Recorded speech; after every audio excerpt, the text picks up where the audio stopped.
I was going to say the typing was really loud, though. So if you could keep that down. He's joking. That's him joking. He's like, the typing is really loud. I was like, it's a Mac. Did they even make noises when you type on them? I can never hear them when I'm right in front of me. Now you're smiling. You like I made a joke. It was a funny joke. It was funny. Keep that footage.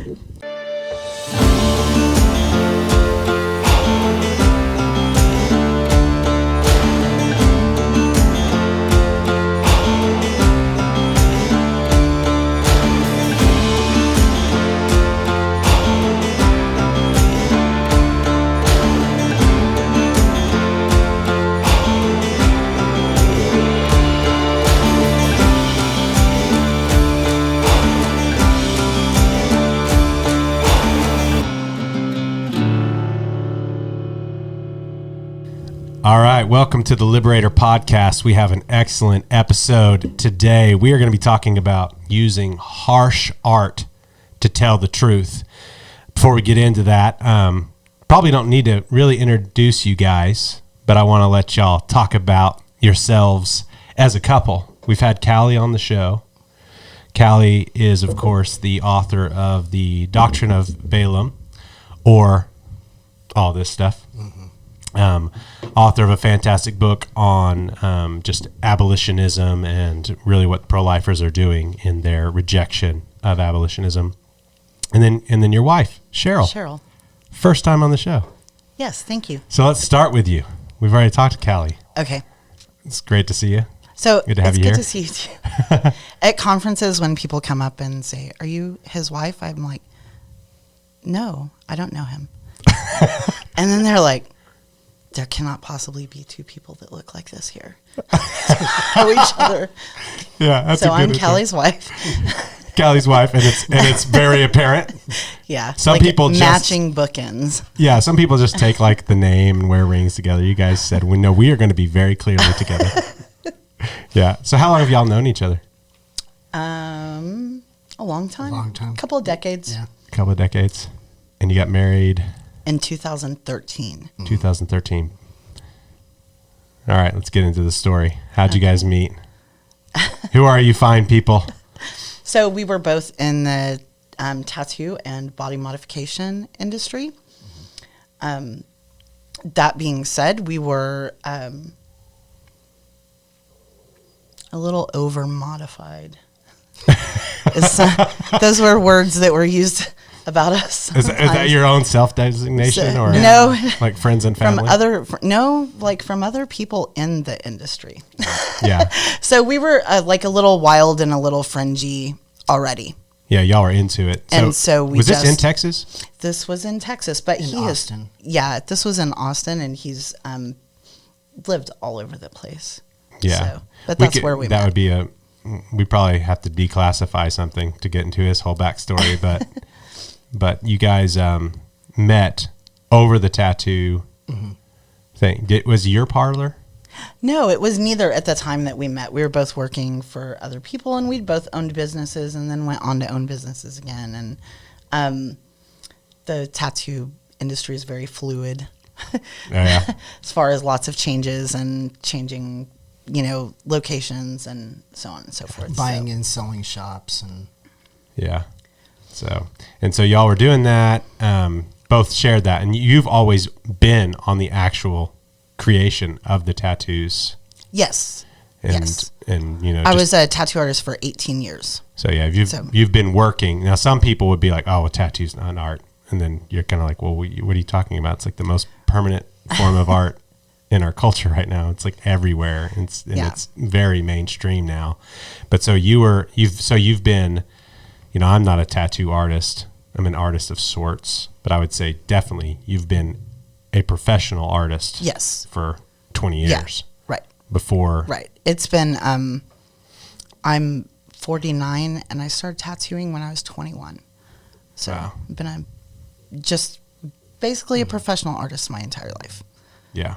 So were you guys just grew up Christians, huh? Right. So yeah, Grew up just pagan. Just grew up pagans. Right. So let's Like, before we get into the art stuff, let's talk just a little bit about that. We usually ask people, how did you come to know the Lord? And then since you guys are here as a couple, how'd y'all come to know one another? And how those two stories maybe intertwine. I know a little bit, Right. So we hated God.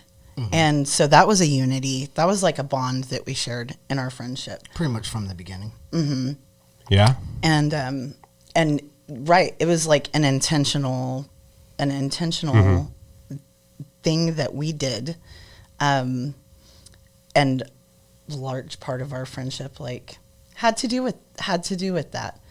And then God saved me. Yeah. And my hatred for him. Kind of hard to hate him when he saves you Yeah. from sin. And so you were first? I was first. I was a couple of years before Cali. We had been in a business together, and then he left to go traveling. And I stayed behind. I was still in Austin, and I got saved. God just, the best way to describe, like without all the details, is one of the details is he revealed to me in an instant, in a moment, that his son, Jesus Christ, was real. Yeah. And not just that God was real, but that his son, Jesus Christ, was real. Yeah. The one that I was persecuting was real. So Yeah. So that like was it. he Boom. he who saved you and did all these things for you and you hate Yep. truly loves you Yep. and he is here for you. Yep. Wow. And So- so from hatred to like, oh snap, I've got like this long course of doing things. I mean, I know from other times we've talked and hung out that like you guys were, I know that you actually went to abortion clinics and persecuted the Christians. Well, I didn't go anywhere. The abortion clinic backed up to my property. And because there were Catholics going out at 7 o'clock in the morning when my parties were ending, it was disrupting my sleep. So Wow. we just extended our parties. In to- Providence, God Right. put you right up against. Right. No, for sure. Yeah, it's incredible. He lets us do things to show us like how foolish Exactly. we are. He's like, we're going to Yeah. use this later. You go ahead and do what you're going to do. I mean, it's It's kind going of to be useful later on. Trust me. yeah, it's definitely a unique perspective when people get into all these debates about what is and isn't right to do outside of a clinic, and they have all these views. And a lot of times they're people who have never even been outside of an abortion clinic. Right. And you guys are like, well, as someone who's done both sides of this thing, Right. So you got radically saved. Christ reveals himself to you. You're out traveling. So he's out traveling, and I did not want to tell him. Our friendship was such that if I was very fearful, I wanted to tell him in person that I was a Christian. I knew that if I told him in person, that I would at least have an opportunity to explain what happened. Yeah. And I was very fearful that if I told him over the phone, because he was traveling and he'd call, and I was fearful that if I told him over the phone, that he would just hang up and I would never hear from him again. And the Lord put a burden on me for him to be saved, like I can't describe, like a burden, like a constant, like asking everyone that I meet or know that's a Christian to please pray for my best friend, and just a constant pleading for him and stuff like that. So Yeah. So he came back and well, so he found out over the phone. He had started, when he would call and he would be like, "What's going on?" he could tell. Oh yeah, absolutely. He's like, well, because you're not 100% evil anymore. It's like, your levels of depravity have gone down. What's going on? Yeah. Darkness meet light. Yeah. And so he's like, what's going on? I'm like, nothing, And so he ended up doing some interrogating other people and found out that I got saved. So he calls and he's like, You're a Christian. You've gone over to the light side. Yes. And so, but he didn't stay away. So what's, no, he what's didn't. what's So going he was on like, there? I'm going to come see what's going on over here. I'm going to come back to Texas. Did you come back to like see if you could convert her back? He or- never, No. no, he never tried to change my mind. Right. Never. He didn't do to me what we had done to other Christians. Yeah. Right. What I told her was, hey, you support all the craziness that I do. Selling my business, grabbing a backpack, and going to Southeast Asia for a year. You know? So I'm like, I'm going to support you on doing this. But you say you believe this book, you actually have to do it. You can't be like the people that we would go attack and try to get to come sin with us. Yeah. If you say you believe this, then you actually have to do it. Which is right on. I mean, I don't know where you're at as a pagan, but I mean the sort of like disdain of hypocrisy Right. that I think that a lot of pagans use to justify their hatred of God. Of course, Christ is an hypocrite, but they do that fallacy. But so you said, yeah, well, don't be like those Christians that are so easy prey for us. So how long of a time you said it was? So there was between- 2 years between us getting saved. So I was still traveling, and I would just like come back to visit periodically. And he would visit as an unbeliever, like visit churches with me, whatever church I happened to be in, and explain to me like what is wrong with those churches and like why I need to flee. And Because even though he's not saved, you're probably looking at the Bible because he's such an intellectual. He already knows the Bible way better than I know the Bible. So I could just Right. imagine you're studying the Bible and you're going to these churches and then you're finding so much of This doesn't it. add up. This doesn't add up. Oh, that is interesting. Yeah. So he finally, I was like, I don't want to go to church anymore. I think I'm just going to stay at home and like read my Bible and not have anything to do with going to church. Which is and rough. yeah, and he was like, absolutely not. He was like, you've picked a bunch of bad churches, so I'm going to pick a church for you, and that's going to be it. You're going to go to it. And then I'm going to move to Syria. But we're going to get you in a church. You know what? We're I going hate to say this right first. here for the first time, but y'all need to write a book. That is the second time Seriously. this weekend I've been told that. Seriously, because I think it's just really, really interesting. But two, just even in the few minutes we've been talking about it, there's like all these weird, like providential things. And I'm very interested in the sort of the lost man who, for whatever reason, by whatever natural light, and it's usually someone who doesn't remain lost. It's like providentially was being used even when they were lost. They had, like, God had given you some kind of weird consistency thing that you wanted.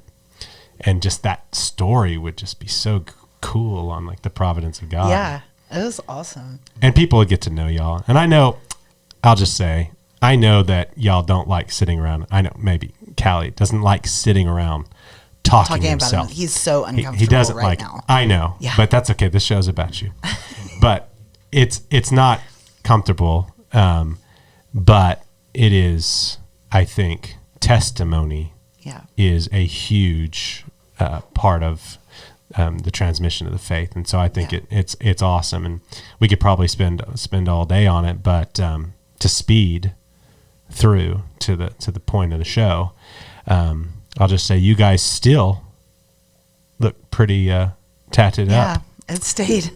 Yeah. I mean, Did not wash off. it didn't wash off. How much would it cost to wash it off? I have no idea. I'm like, me personally, Callie will, he's very gentle and he will like reason with people in that way of like what the cost would be and things like that.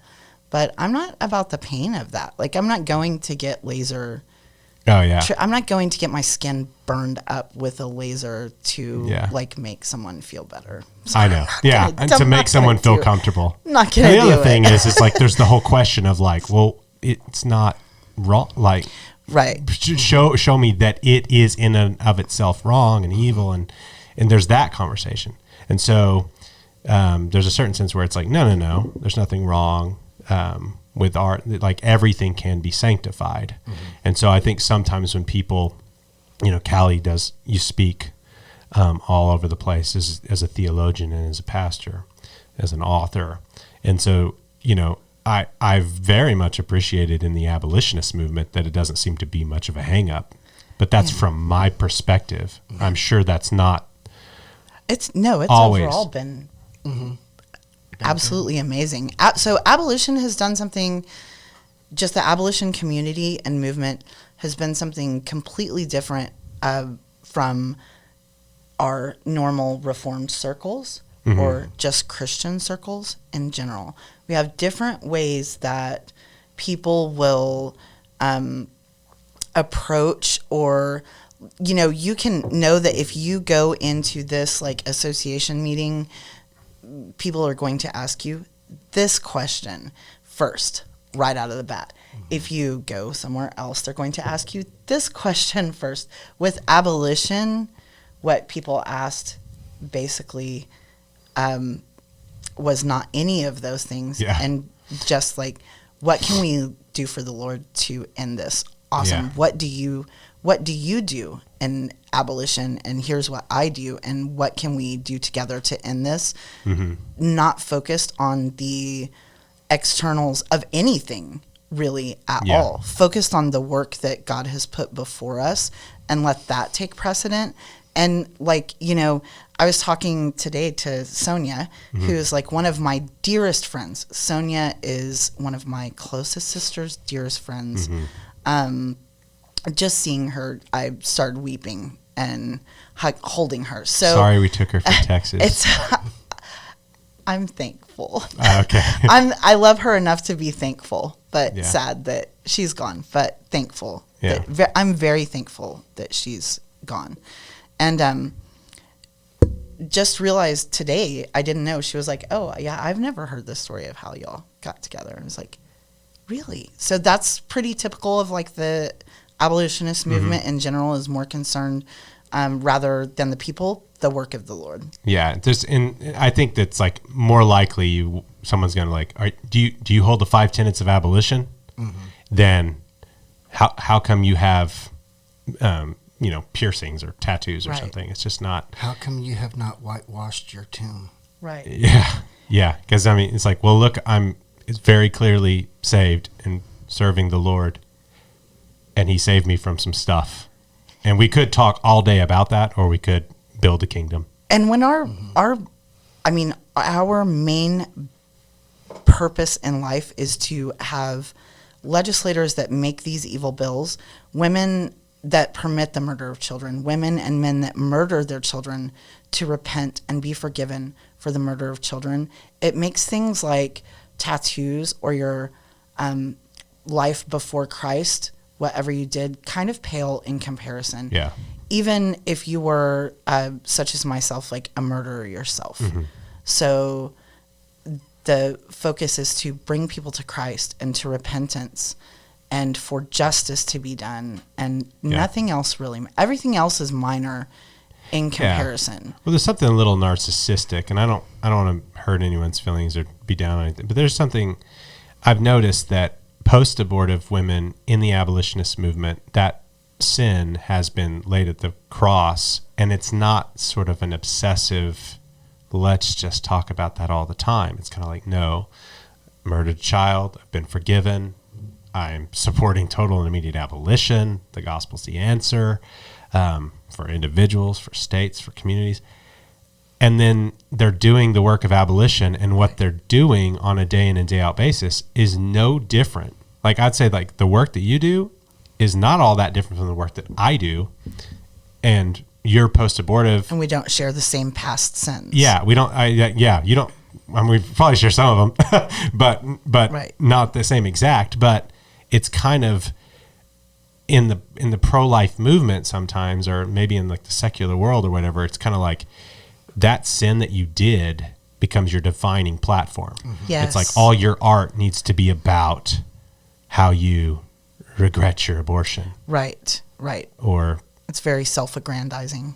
Yeah, and so I really appreciate that. Like, whenever I see Sonia, who I see more regularly now, like, I don't ever think that's not at all in the top 10, 15, 20 things that I think, And so, I appreciate that. about the abolition movement. A lot of people are really down on the abolition movement, but I'm glad you bring up this facts. Like, no, you show up at an abolition conference and, people aren't heading for the hills because of the tattoos or the piercings, and they're much more interested in, the kingdom of God and the building up of and the going forth of the gospel. So before moving on the bio, you guys got back together in Texas.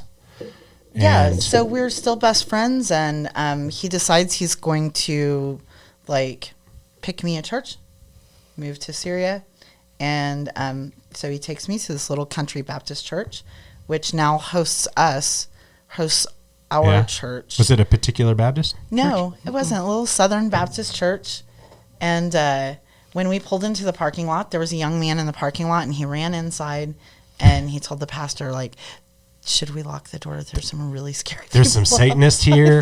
Yes. They would like to go to church. And the pastor was like, no, are you crazy? So going to a little country church was I was really scared to go. I was like, I don't want to do this. But so we did, and it was wonderful. It was the most wonderful people, and they're so sweet and so loving. And they just embraced us. And he wasn't a believer. And he went to the church with me a few times, but right as he was going to leave for Syria, God saved him, and within a week of me being gone. Wow! Right. From just real quick, from reading or just prayer or just having my eyes opened, and I told her, hey, I'd like all this to be true. It's just not. Mm. My millionth plea. As he's leaving for Syria, I'm ramping it up. Yeah. Yeah. And like that nagging lady. Yes, like the nagging widow. You sound like the nagging widow. You mean all Christians are supposed to be towards people?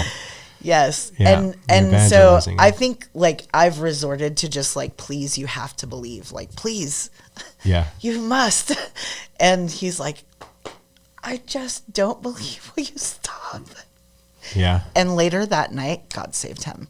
Yeah. And awesome. so we had gone to visit my parents. He was on the way out of town to go to Syria, and we'd gone to visit my parents. So we spent the night at my parents' house because it was in the path to him getting on an airplane and stuff. So we woke up the next morning.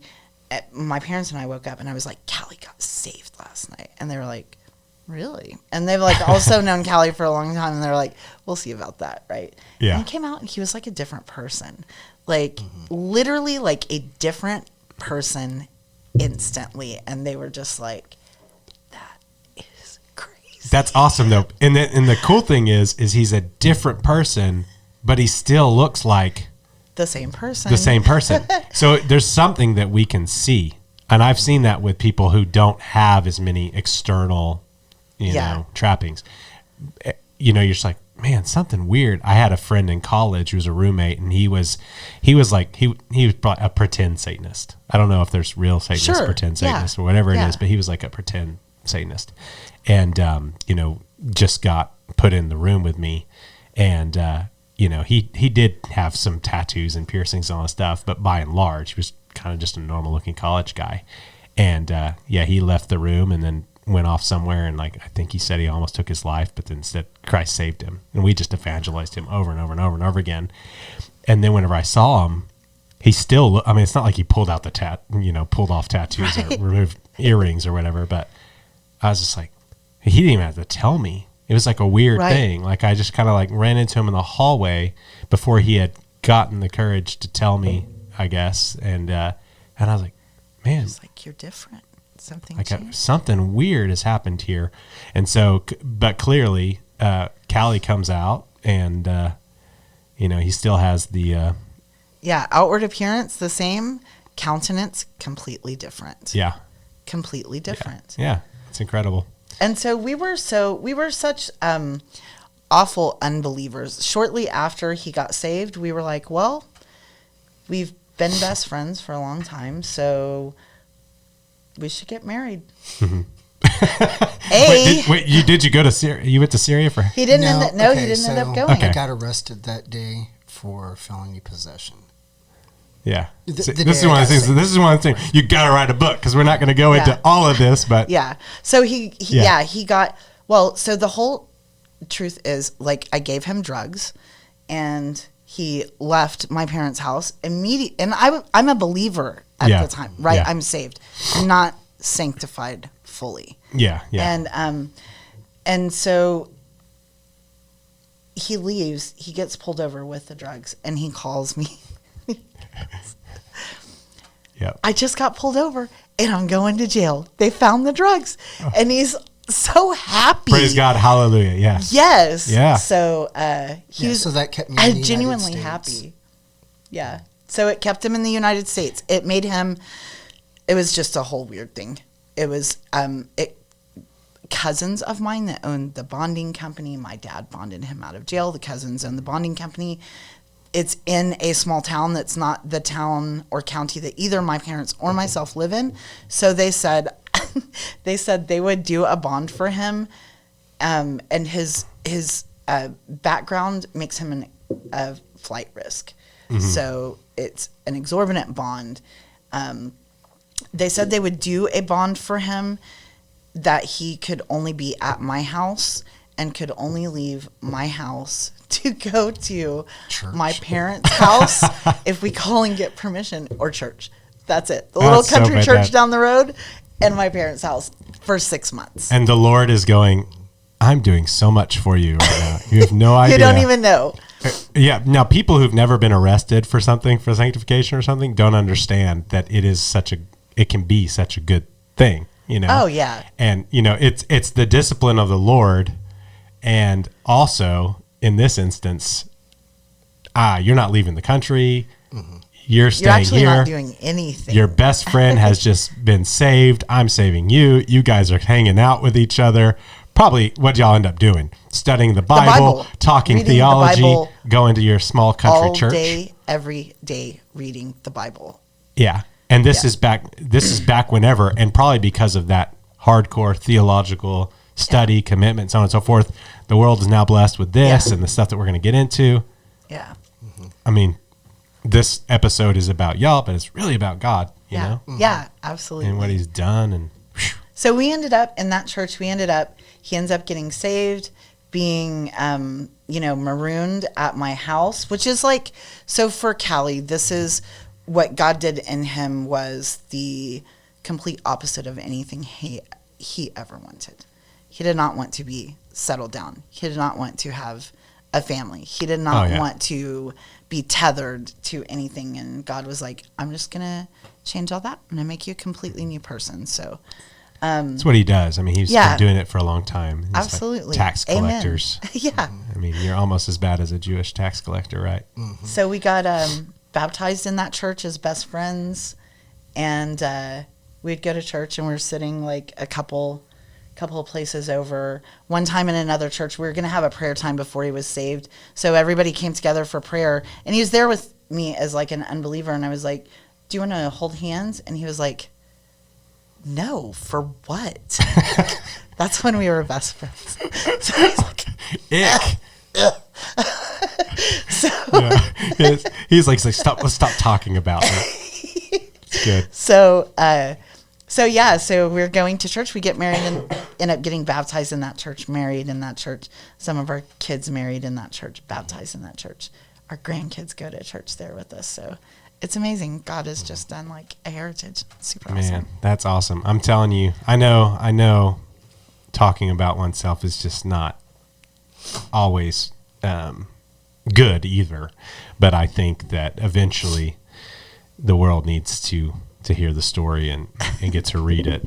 And, maybe Lore will put it in a film. I would watch it. So do a documentary about Cali, maybe. Yeah. Callie's like, right now, he's like I'm no, leaving. Absolutely not. Absolutely not. I'm joking. Russell, why'd you put me in here in this situation? So with that, let's move on to sort of a part 2 here. Obviously, the Lord saved you guys for many, many purposes, but primarily for his glory. And I think that's been nicely declared here.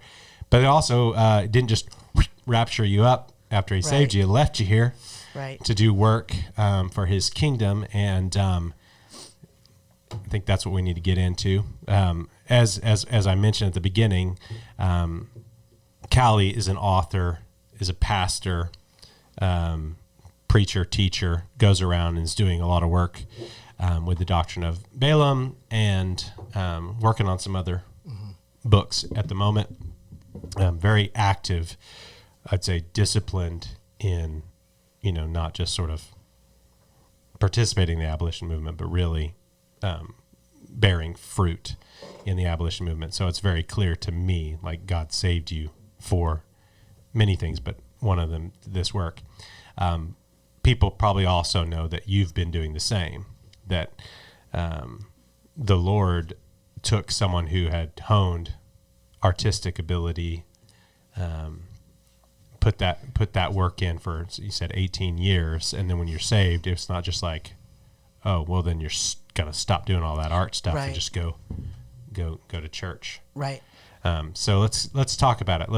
I want to begin by showing, I just want you to pick a piece of art. All right. Be thinking about why I say this. Just pick a piece of art that we're like, okay, this represents the art that I'm doing for the abolitionist movement. Okay. Maybe an early piece. Yep. Let's go. I'm just. Sorry to drop that on you, but That's why I want to open up with a piece Okay. of art. Okay, so this is Here we go. the last legislative session. All right. James, can you check to see if we got that in there really well? We can throw it on a post. We will, but Okay. just so this makes sense. Okay, yeah. So we have Jeff Leach and Joe Poyman handing babies over to Moloch, and he's got a little bit of a confused look on his face. He's like not sure if this is what he's supposed to be doing, because he's got his whole church like witnessing this, and his pastor and the elders, and he's under the like steeple of his church, feeding Moloch these babies. But Joe Poyman's like, yeah, this is the right thing to do. Hand him over. Yeah, I think my favorite part is his face, and that he looks so kind of perplexed Right. right next to Poyman, who looks so positive Yeah. about the whole thing. Yeah. Like, we're You doing don't want to this. abolish it. You want to keep giving some of the babies Yeah. to Moloch. Maybe if we let him kill this one so we can save some others. Yeah. Sort of that incrementalist Yeah. type practice of child sacrifice. All right. So obviously this is pretty harsh. It's pretty dark. I think most people are going to see it. Abolitionists are going to see it and they're going to say, that's true. I know who those guys are. I know it's harsh. They deserve it. It's true. Right. Pro-lifers, not so Not much. so much. And maybe the world is going to look at that and say, this is too much, going It too could far. have been a different picture, though. He could have Absolutely. been giving the child to the church or to the parents, Yeah. As a legislator, he could have been establishing justice. Yeah. He could have been holding the child in protection to keep it away. But Yeah. that's not how it turned out, because once Leach killed the bill of abolition, 110,000 more babies died in Texas Following you. in that 2-year legislative session. Yeah. And So- that's the point. Like, Yeah. why draw something so harsh, so brutal, so frightening? Right. Because abortion really is harsh, brutal, and frightening. Right. And it's sort of the whitewashed nature of the pro-life movement and these politicians, just for people who aren't totally familiar, Jeff Leach, he's a 100% approved pro-life Republican. Yep. A courage award. that he got for doing this For by doing- Joe Poyman. Right, for that legislative session, for killing the bill of abolition, that legislative session, he got a courage award, pro-life courage award. Yeah. So this just sums up like what I think about the courage. Yeah.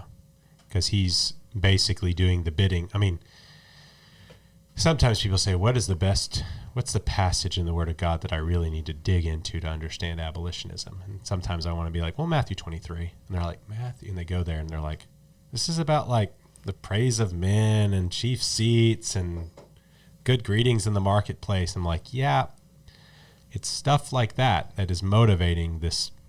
Like we've got 100,000 churches. Yep. And what are they doing? They're doing something else. And sometimes people don't believe it, but I mean, here's a guy he's the chairman of the committee with the Bill of Abolition. You've got hundreds of abolitionists going and testifying at the Capitol, demanding abolition. You've got Which is something, tens of thousands more saying it online. Right. And that's something people may not understand either, that when these legislators do this, that are chairing these committees, that the committee, the people on the committee that will present themselves to even hear the testimony, they don't all present themselves, but the ones that do, and the chairs of the committee, they are hearing the gospel so many times. Oh, yeah. Over and over and over. Before they decide to kill that bill, they are being inundated with phone calls, pleas for the gospel. They're sitting for hours receiving testimony of hundreds of abolitionists pleading for these children, begging with tears for these children to live. And they harden their heart. It just doubles them down. They stiffen their necks like Egyptians. Mm-hmm. They set their faces like flint against God. They have heard from little bitty children to gray-haired aging people the atrocity that they're doing. They've had it fully explained to them, and then they go, I'm going to kill the bill of abolition. And in Jeff Leach's case, I think that either at the very beginning of the hearing or somewhere in the middle, I can't remember exactly, but he basically says, I am committed to not letting any bill that criminalizes the practice of abortion. I don't know, however he said it. Some kind of euphemism on that. I'm not letting it out of this committee, but go ahead.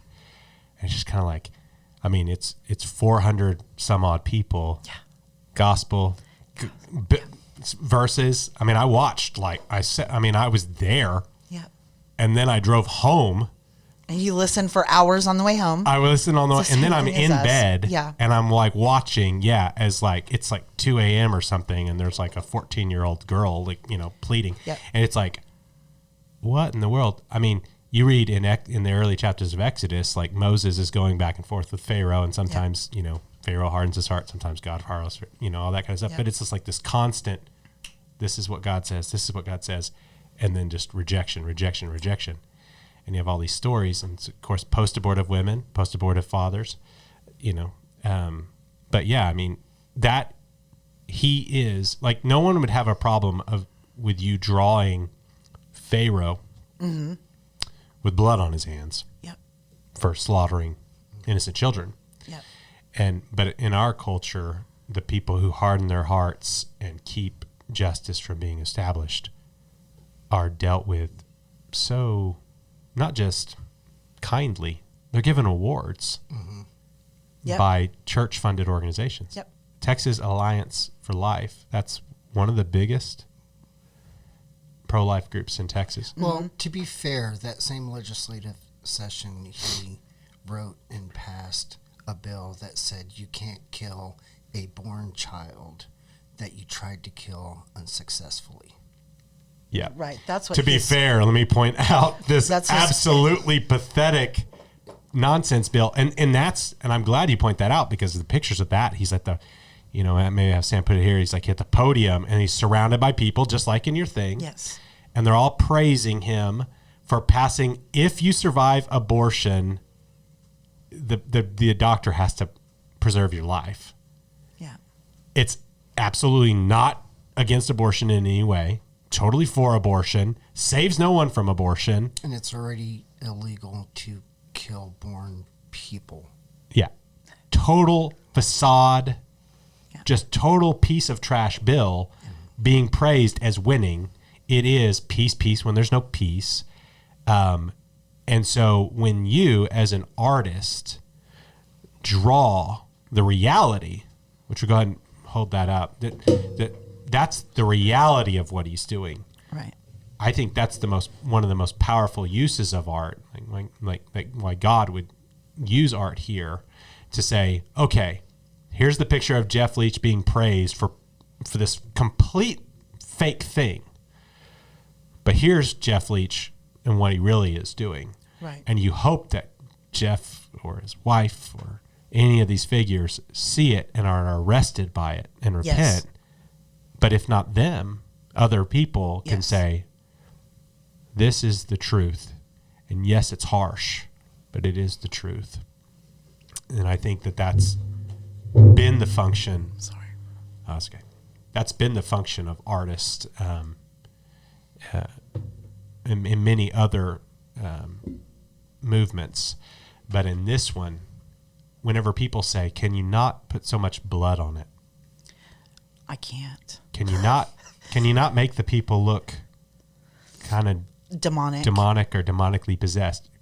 You're like, how else do I explain this? But they are. Right. If You're so, there's sacrificing children to demons. So, and you can either do the work of the Lord, any other work is the work of Satan. Period. The end. There's only one or the other. There's no in between. Yeah. Doing the work of the Lord would be not permitting any children or anyone else to be murdered legally. Yeah.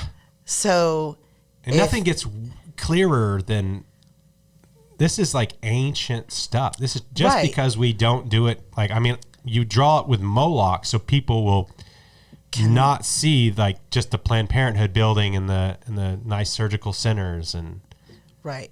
And everybody does want it to be cleaner. They don't want to see the blood actually spilling out of the, abortuary. They don't want to see the blood spilling out of it. They don't want to see when the sewer backs up from all the babies that they've flushed. yeah. And some poor city worker has to go dig human beings out of the sewer. That nobody wants to see that. They don't want to deal with that. Even people that are against abortion don't want to deal with the heinousness of what it is. We want to hide our eyes and stick our head in the sand. Mm-hmm. And I understand that because it's disgusting and it's disturbing. And sometimes it's disturbing for me to draw the things. But what is more greatly disturbing is that there are people in our state houses all over the country doing the work of Satan. Yeah. There's no other way to say it other than they are demonically inspired or demon possessed. Yeah, or they're being like the Jeff Leach character in the drawing. Whether he's demonically possessed or he's just a pawn or whatever it is, there's just sort of like a what am I doing? It's not. It's oftentimes the exact opposite of what they said they were going to do when they got into government. Right. What they say is the proper role of a legislator. They go there to save babies and they end up doing this. And it's because I think abolitionists are putting this before them and they're given a choice. And of course, why, when the New Testament is so full of the presence of powers and principalities and dark places, would this not be part of it? And when you can't see it because of all the trappings of the state house and the offices and the pins and the suits, it does require artists to point it out. Some people say, well, there's none of that in the Bible. It's like, yes, read the prophets. Read the way the visions are the poetry and the use of, imagery. Check Revelation. Jesus is coming back wearing a robe dipped in the blood of his enemies. Dipped in their blood. Yeah, and so everyone reading that sees that. I don't want to be one of the people whose blood is on his robe. And it's very clear. I mean, John, under the inspiration of the Holy Spirit, is writing that so that when people read it, it has that impact, the seriousness of sin and the war that Christ makes against sin. And so I don't want to dwell forever on it, but if you wouldn't mind bringing up the Tony Lounger one where he's sort of on the pile. Yeah. So this is a Tony Lounger with the text of SB 13 behind him. Yeah. And his legacy is something that's been brought up in conversation. He's concerned about what his legacy is going to be, but in the eyes of the Lord, his legacy is going to be standing on hundreds. Is it hundreds of thousands y'all have? Yeah, I mean, I'm sure we're up in it's a lot. It doesn't really matter. If yeah. it's one, that's too many. But that's the legacy. Yeah. Anything that continues to, I mean, you're endorsing the killing. You're saying I do not endorse the killing, but he is endorsing the killing by doing anything to hinder the efforts of it fully and completely stopping. Right. Your legacy could have been this bill that's behind you, and you could have championed the equal justice and protection of children, but you chose to climb and make dead babies. And so this is something we hear all the time, right? I had a legislator tell me this in the State House this legislative session. And this is something we all hear all the time. I'll do anything. I'll support anything that will save even one. Okay, well, pick one out of the pile. I can get the eraser and I can take one off. Does that look better? Would that look better? For some reason, the people who say that particular line are the ones who they don't do it whatsoever. And just for people who don't have all these figures memorized, Tony Lounger, he's not a legislator. He is a longtime lobbyist. He's the president of Oklahomans for Life. He is the vice president, or at least has been. I don't know if he currently is. I believe he is, but vice president of National Right to Life. He is the first lobbyist in the United States of America who actively wrote letters to a legislative body, to the senators in 2016, to kill Senate Bill 1118 from Joseph Silk. And in his letter to kill Senate Bill 1118, he basically said, if we do it, Senate Bill 1118, say criminalize abortion, and it's going to annul or remove all my other pro-life work. My legacy. And I had a long conversation with him about it. I had never met him really, and he was very clear, and then subsequently has consistently, actively worked against bills of abolition up to Senate Bill 13. He was quiet this last legislative session, but when you draw him on a pile of children, you're saying this is not what everyone thinks his legacy is. Right. But I want you to see it. And people see this in particular, and I know that, going up to the State House, I've heard it from people, even legislators, I won't say their names, but they would say things like, listen, I think I've had some issues with Tony, because, Tony hasn't supported heartbeat bills or whatever until abolition bills come along, I'm sure. But they'll be like, listen, Tony's not perfect, but he's such a nice man. Right. I drew one with him. It wasn't as good, but it was just like a little cartoon. I gave him horns or something, Yeah. some kind of childish on my part. But I was trying to say, he looks like an angel of light, but really he's doing the work of a devil. And everyone was just forsooth about it. Yeah. It was just because he's a nice man. This nice man has been the leader of the pro-life movement in Oklahoma for 40 years. Well, you can't touch the pro-life movement's anointed. Yeah. Correct. There's an idolatry. There's an idolatry There's problem. an idolatry. And let's move on to I'm going to say this is your most infamous piece here. The one that kind of blew up. So this is what blew up. I refer to, personally, I think of Abby Johnson as the patron saint of the pro-life movement while she's alive. I think she's achieved sainthood while she's alive. Certainly. In terms of people's minds, Christians and Catholics alike, pro-lifism is kind of Christians will link arms and go, that's all that idolatry is fine as long as you're being pro-life. It's very true. And I've, I don't know. I think I've been banned from being able to, it's very hard to. Right. She bans people super fast. It's hard to engage. I have not engaged with her in many years, but I do remember trying to go onto different threads where she said different things on Facebook to try to engage. Like she would make a mistake. Like she would say something in the post that was clearly dehumanizing or something. Right. And you'd point it out and people would attack you and sometimes, and I found this out, like you swore at their mother or something, like you had attacked their God. And there was one time that I had said something about what she had said, and someone got on there and defended her, and they were still pro-abortion. They had been a fan of hers when she was in the Planned Parenthood, and they were still a fan of her and how sweet and how kind and how awesome she was. And I was just like, what is going on? How does she have this? I don't have any of this kind of power over people to where they just want to fall over themselves to defend you.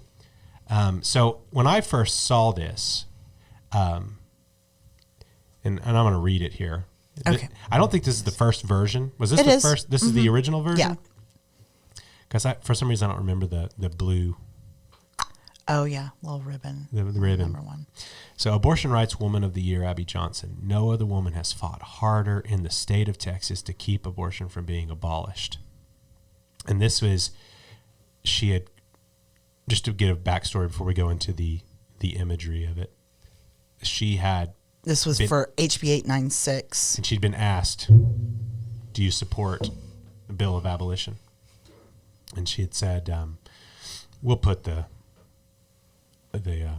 screenshot here, so I'm not misquoting it. Right. Can you say a little bit of what she said? Right. So there's documentation of it's been recorded. So basically I'll just do a paraphrase. I'm not quoting her or anything like that. So basically what she said was she alluded to she will do what she can to make sure that this doesn't go through.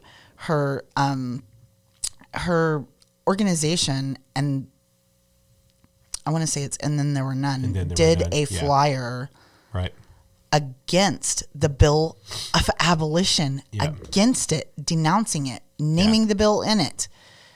I think the bill's named in it. It's about the bill. Yeah, and it goes after the bill because the bill is a bill of criminalization. Yeah. Right. And she does not think that women, she doesn't think now that women should be criminalized. Yeah. I think when that was written, I think it was flat, just no criminal. There was no sort of maybe in the future after we've discipled them or something. I think it was just a flat, I will not ever support any bill that, the way that pro-lifers say that, it punishes the women. Right.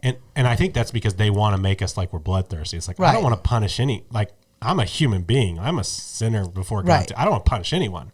But the law of God is clear, and what the governing authorities are supposed to do is supposed to protect innocent people from murder and establish justice. The laws against murder should be applied to all people. That's what we're saying. And I think they always want to say, you want to punish women, make us look crazy. And then so she makes these statements, but then she lies. She makes the statements publicly, but then she publicly lies and says that she did not make those statements and that she does not do these things. She's really good at that. She does. And it doesn't matter whether she's making the statement or she's lying about it. Her followers are so invested and identify so much with her that there's an idolization and a worship of her. Mm-hmm. Oh yeah. Sometimes you'll actually send them a picture of her doing something or a quote from her, and the follower will be like, "That's fake news," and you're like, "No, this is really right." She said the bill of abolition was bad because in one of her things it was unconstitutional. I can't find that one, but I know that I've got it. True. I'll put it. I'll send it to you. I need that. But she says she will not. There are other constitutional bills to support that aren't like HB 896, and so it's abolishing abortion is unconstitutional by logic. That's believing that the ruling in Roe v. Wade was Is constitutional. That means by way of negation, you believe that abortion is constitutional when you say that abolishing it is unconstitutional. And all the other ones were regulation bills that fall hopefully within the pale of KCV Planned Parenthood. So we're not going to get into all that, but this is the leading pro-life celebrity. And when you start pointing out these things, any inconsistency at all. Baby Tinsby. Baby Tinsley. Tinsley. That issue where she said with Baby Tinsley that there are things worse than death, that she needed to be taken off life support. And so I found that particularly heinous, and I don't want with all of the struggle for that baby's life, I don't want to say anything at all that could be perceived as though I want to be compassionate to the family and the baby. But it's so I think we have an article on one that we'd put up on the Free the States blog. We can put a link in the description where it documents the fact that one of the reasons that Abby Johnson opposes a bill of abolition is because of what it might do to the federal funding Texas receives. Yep. Which is crazy because Texas gives more to the federal government than the federal government gets to them. Note for legislators. So stand up. So I believe this, like her entire branding and platform has been very intentional. I believe that Satan is the father of lies, and so lies are demonic and satanic, and so one of the got ways a little to like crown of horns there, and that it's built on the backs of continuing to murder babies, which is why the baby is under her feet. We put enemies under our feet, and I believe that they are an enemy of her, and I believe that she has amassed personal greatness at the sacrifice of these children. Yeah, on both sides of this issue. And the word of God's pretty clear. Ephesians 5:11, I believe, expose unfruitful deeds of darkness. And so you're trying to tell the truth about someone. Like, why would you have to expose deeds of darkness? Well, because they're hidden. Right. Sometimes the people that have to be exposed appear as angels of light. And so you've purposefully taken this image, and I know that you guys probably worked on this one together, talked a lot about it together, and there was some controversy like why it looks the way it looks, but it's from a Virgin de Guadalupe. Yeah. Which is, oddly enough, something you see a lot of pro-lifers kind of holding outside of abortion mills. Right. Because it's idolatry. Right. Yeah. Right. So just real quick, what's going on there? Because I think for Christians, we don't understand sometimes some of the stuff that we see Catholics holding. Right. Is that Mary, or it is that is Mary. Type of Mary? It's Mary, but Mary from a vision at a specific location. Yeah, and he undid his thing, and all the flowers and stuff in there undid, and it turned into the picture of Mary, so they have it put up in the basilica. Yeah, and it has that look like yes, this like you have here. It's like sort of flames, but like on the image, that's what it is. It really is that on the image. So it's flames, 100% copied. And it looks like this. And the thing is, and I remember because when this came up, I think you guys had been a part of the abolition movement for a while, but because I had been sort of known as an artist, I got a lot of messages because a lot of people thought it was mine. People thought it was women's genitals. And they said, this is a vagina. And it may be, but it's just, I mean, it's their iconography. The original image. The original. I added nothing. I added nothing to make it more genital-like. Yeah. That's just what the image is. You weren't trying to be coarse. You were trying to tell a different story about, like, who she was and what she was doing in killing these bills and not supporting abolition and justice. But then people are saying this is, right. obscene. It did something that I didn't think that it would expose.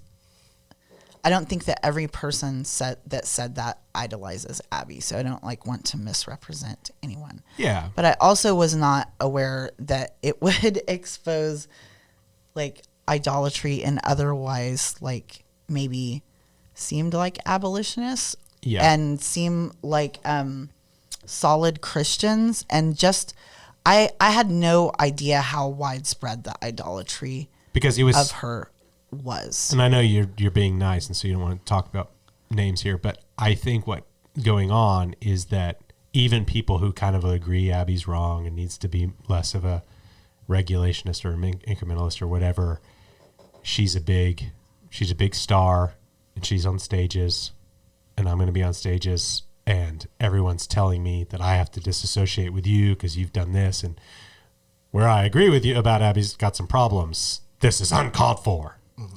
And I think a lot of that happened, and I was getting all these because people thought I drew it, and they were asking me like why I drew, and I was like, and so I had this weird thing where like I didn't draw it, but I'll defend it, right? And you know, and a lot of people are, look, this is AHA and this is bad because of that and all that standard trope that they do.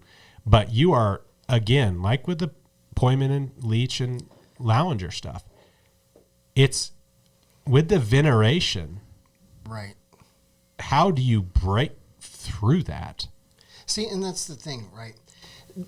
Marian worship is idolatry. Right. Right. As Christians, we believe that is an idol. It's idolatry. Mm-hmm. So Cheryl just took their idol, superimposed Abby into it, and the funny thing is the pro-life movement idolizes Abby in the same way the Catholics idolize Mary. So you have this thing like the scripture tells you, you craft this idol, mm-hmm. right? Mm-hmm. That is blind, it's deaf, it has no feet, it's impotent to do the thing it says it's going to do, and you become like it. Uh-huh. So in her idolizing mm-hmm. Mary, who is impotent to end abortion, you now become that idol, and you see it in all of the comments from mm-hmm. Catholics and from Christians. Mm-hmm. How dare you disrespect our Virgin Mother and Abby? You know, it was so bizarre. And reading some of them, the way that got convoluted, you mm-hmm. sometimes didn't know who was being more defended. You know, right? And I'm sitting there. It's like I greatly respect Mary as someone who was obedient, like the historical Mary. Amen. And really, you know, I hope she can't see all this because that's got to be just horrifying. Right. What would she say? She would say that I am just a woman. Do not worship me. Yeah, we know that. Worship God. Yeah, and we know that, you know, she was redeemed by Christ, her son, right? And so, and it's an amazing thing, but it's what, and a lot of people don't like abolitionists, that we actually are upfront about our Christian theological and biblical beliefs, and they don't like this stuff, but we gotta say it.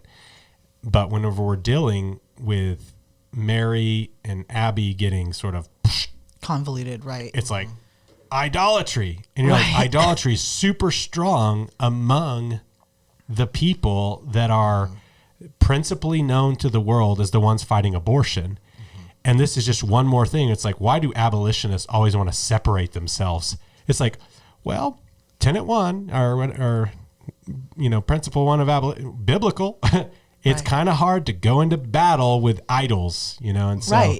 So I think, and I think you were going to mention something from Ezekiel, but I always think of, you know, like Isaiah chapter 30, where it's like, you know, they hide in the shadow of Egypt and look to Pharaoh, and that will be to their shame. Mm-hmm. And I love that you use the word impotent. Like they've propped her up, and you're pointing out the impotency. You're pointing out that what's the end result of her work? The shedding of innocent blood. Right. And they hate it because it is shameful.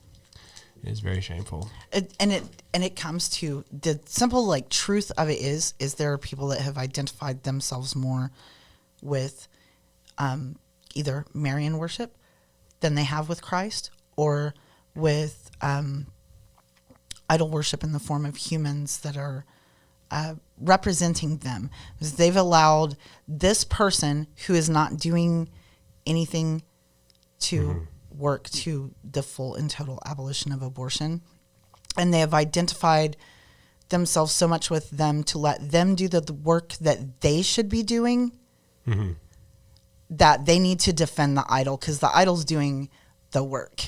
Yeah.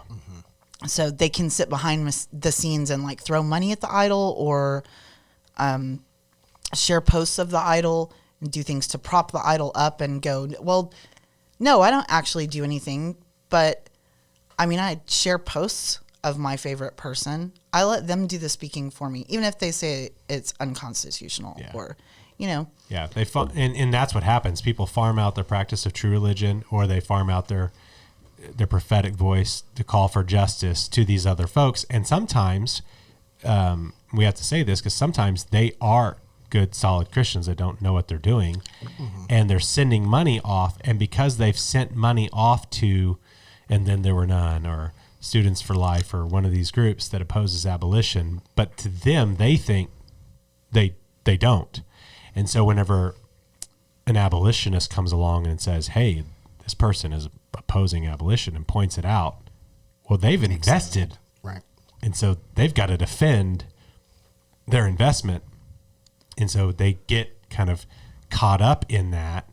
And where the abolitionist is just trying to tell the truth and get them to, you know, maybe stop funding anti-abolitionism, you've attacked them or something. Right. So I think that this isn't for everyone. I think that there are some people that are scrolling through Facebook and they come across a piece of art, it stops them in their track, or a blog post or something written, and they go, wait, what? So, I mean, it does bear fruit. Yeah. I mean, I know that there were a number of people that probably would never have even considered whether or not Abby Johnson is good, Right. is bad. And a number of people are kind of like, wait, she's Catholic? So, like, I mean, I had friends, or more like associates, who were like, I don't like this. Do you know who did this? Do not, you know, people are like, don't share this on your Facebook pages and all that kind of stuff. And you're like, okay, I understand you don't like it. But what do you think about it? You know, get in these long conversations because of it. Like, Right. Don't do this kind of art. It doesn't work. And then you end up in a long conversation because of it. But in the process, it's like they expose, I never knew. Like, I go to a church that teaches that Catholicism is false. Right. And we're giving money to a Catholic.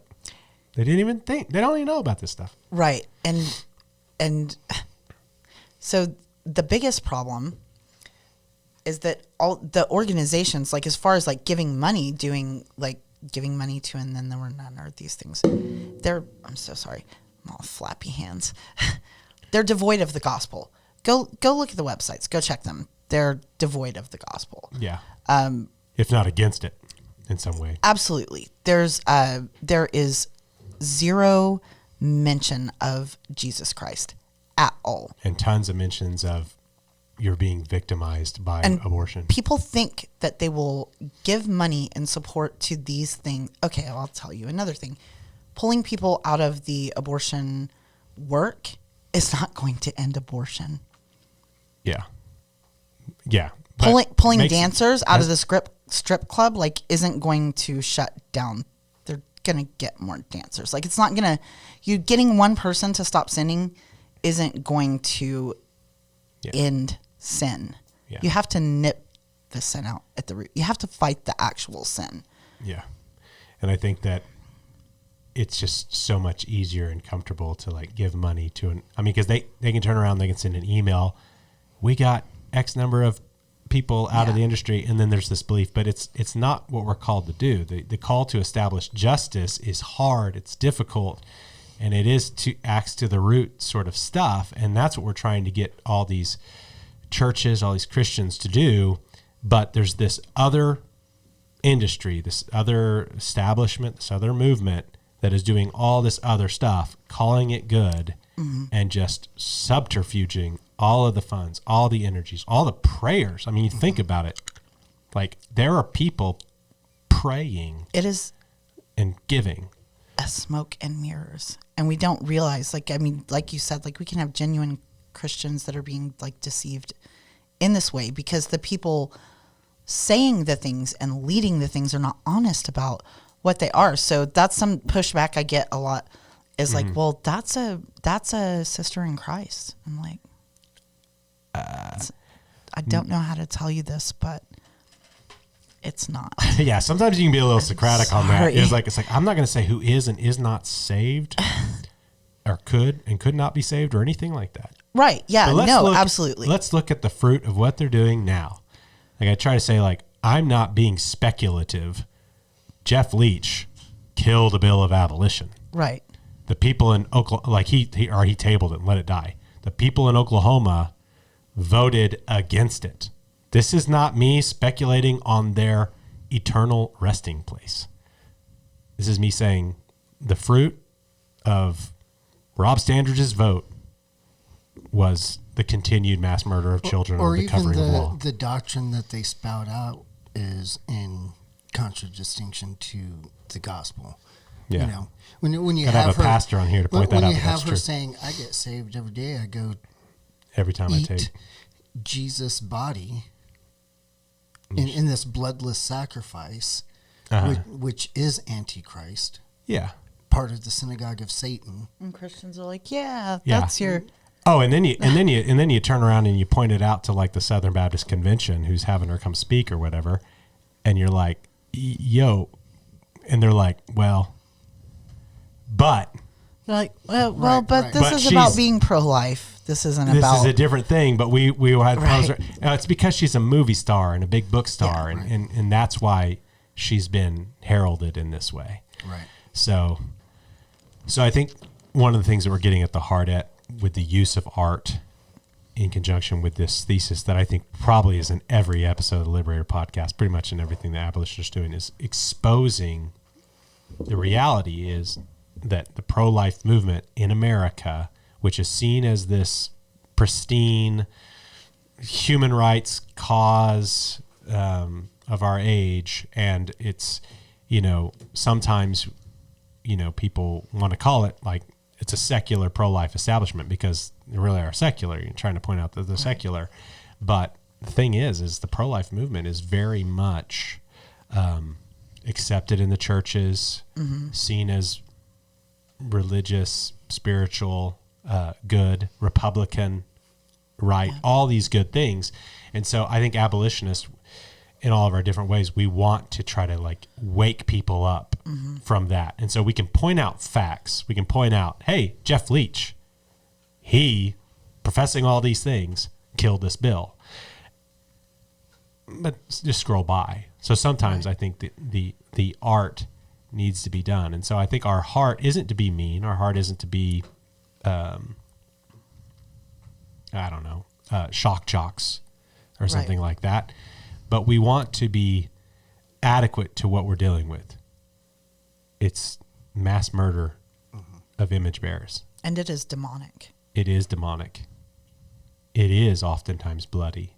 Yes. It is the sort of thing that is not adequately treated with pink and blue butterflies Right. and newborn babies. And so I think that's so jarring to people. And then another thing is that these figures, when they're heralded, whenever they kill bills of abolition and then they get awards, we want to say, this is the reality of what they're doing. And so I think that you're kind of doing your own form of interposition because it's not like you get big fans.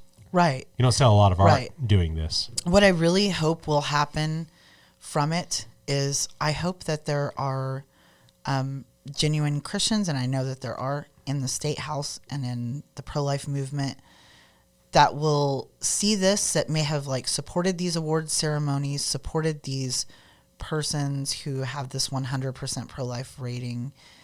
And I hope that it will make them like question what this means. Like, why would another Christian say this? What is the like truth behind it? And that they would start to see and come out of that. Because I really believe, and I might be completely like still too naive. This last legislative session really opened my eyes to how demonic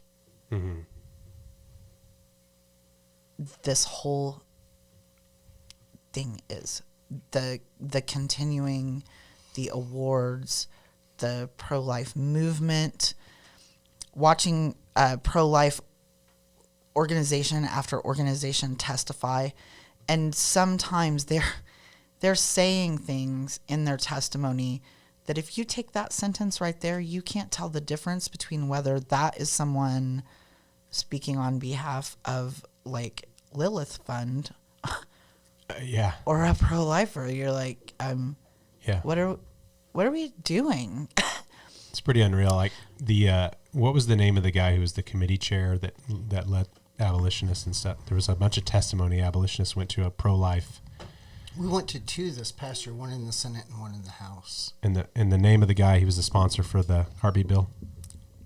Hughes, Brian Hughes. Brian Hughes. Mm-hmm. This is a weird thing. I mean, I'm not saying any of this, but like you say, like you see how demonic it is. Like Brian Hughes, he probably doesn't know who I am, but I shared, after they passed that heartbeat bill, I shared a picture and I said something about the heartbeat bill that had no teeth, that it wasn't going to do anything, blah, blah, blah, that they did this instead of abolition and that it was a sham and all this kind of stuff.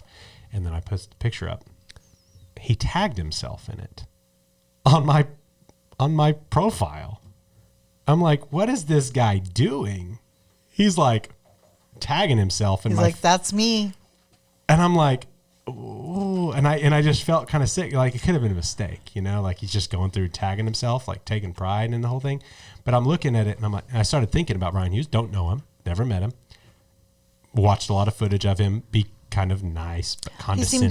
He seemed very Southern, very congenial, very willing to listen to the abolitionists, but then also willing to hand out lots of compliments and very just very Southern, genteel. Yeah, but kind of push back ideologically against sort of like defying Roe and all this kind of thing. And then the guy that's doing that to all these abolitionists then turns around and is the one of the authors of the heartbeat bill, and he's sitting there all happy. And then you have this picture, again, we'll put it up, of the pro-life movement. Abby's in it, all these legislators in it, all these lobbyists in it, doing the heart thing. And they're all smiling after Governor Abbott signed this thing. Everyone is worshiping that. Everyone is sharing the junk out of that. Now, praise God, there's a ton of abolitionists pointing out. Mm-hmm. And I'm like, how do these abolitionists, I mean, God's doing something. A lot of people are waking up. A lot of people like see, and when they start seeing, without even your images, when they start seeing the Greg Abbott, you know, the big mass heartbeat, I think I'm doing it wrong. I think it's this. It's like this. Oh, is it like? Yeah, I'm not sure. They're doing their own little form of art, and they're showing this thing, and then I think abolitionists see it and they see your art, like they see that kind of, this is sick, this is wrong, this is a substitute for justice, this is demonic. Can't look, that picture feels creepy. It does. It feels creepy without you redrawing it. It makes you feel like it's gang signs or Illuminati signs or something. I don't want to sound like a crazy like conspiracy theorist, but the picture genuinely like creeps me out a little bit. Yeah, no, it's kind of weird. And I think it's because we're seeing it rightly for what it is. That these are people who killed a bill of abolition, who oppose justice for the preborn, who give immunity to mothers who murder their children, have stood in the way of this thing and are repeating the very errors that led to Roe v. Wade in the first place. And that's all evil, and they're calling it good, and they're receiving the praise, adulation of men and the church, right? Organized religious but, institutions. You know, the average Christians that really don't know are starting to see the inconsistencies, and that's what I hope. And because I think and that the they're abolitionists keep hitting it, and then they're like, okay, I didn't recognize that my legislator was doing this thing. I thought he was actually doing the thing he told me he was going to be Right. doing. Yeah. Right. So The it thing is he working. told you, and he won an award for. Right. Yeah. And I think that, you know, some people will be like, I don't appreciate Cheryl's art. And I don't appreciate James Silberman's harsh rhetoric or something. But I do agree with abolition. Right. It's like, oh, well, I don't Right. really need you to like my art. Yeah. I'll be glad when I can stop doing it. Yeah. It's like it is an act of service in the cause to wake people up Right. and move people along to the truth. And sometimes you have to show them. We're a very visual culture. This is not new. You're not the first artist to do this. This is like, it's so weird. The secular culture thinks that they own edgy art, like Right. truth to power with art. It's like all their art is basically just subservient to the man right now. The only people making edgy art to expose injustice are like the abolitionists. I mean, I'm sure there's someone somewhere. I don't want to be. And that's one thing that's been pretty cool over the past like 6 months is seeing new abolitionists start getting involved with making art. Yeah. Because it hasn't been like that for several years. It's very exciting. Yeah. There was, I'd say there's about, There's about 3 different artists that I've seen really doing pop up over the past couple of months. Melissa. How do you say her last? I don't know. Casa. I'm going to say it wrong, but I love her art. She's doing good stuff. I shared some the other day. Other people are getting I do involved. too. And I like her too. yeah. And so, and they've And been there's active. some dude in New Zealand Mhm. that's doing some stuff. Yeah. It's going to be a flowering, like I think I'm reading it at my house. So I think it's at home, but I'm reading a book on the abolitionist and the art that they did. And a lot of it was, just redrawing slave auctions, just because people in the North weren't having to walk by And see it. and places where witness it. someone's like standing up and like, so there's a real thing where you'd have a mother being sold away from a child. But maybe, here's the thing, it's like the people who are running slave auctions don't actually like put up on the pedestal a woman and her child Right. being ripped away from her, because they're smart. They know that some of the genteel natured people are going to be moved by that. They're not going to buy someone's mom. But the abolitionists are like, that is what's happening though. Just Right. because the child's in the slave pen in the back and the dad's already been sold down the river, I'm going to put them all in the drawing. And we look at them and they're like, oh, look, it's a historical drawing of a slave auction. It's like, no, that was a very telling the truth thing. And they did the same things that you're and doing. they'll Use do faces. this- right. They'll superimpose the legislator on the slave auctioneer. Yeah. Yeah. And it was and people would look at stuff and be like, this is inaccurate, just like they're doing today. And so sometimes, I've been thinking a lot about that. Sometimes it would be very realistic, beautiful art. Like they would choose to sort of draw just to make sure they're capturing the humanity of the runaway and their plight to survive, like in the wilderness and stuff. And so there's a place for that. And but some people might look at your art. I mean, you come from the tattoo world. I don't think your art looks always like, a lot of it doesn't look like tattoo art. Some of it does, some of it doesn't. Right. People get anything edgy is tattoo. It's like people tell me my art looks like tattoo, and I was like, yeah, that'd be a brutal tattoo, all those hash marks and something. Right. But there's a piece here on the wall that I have that is, I may grab it here in a second, pull it down. But it's, one second. It's so pretty.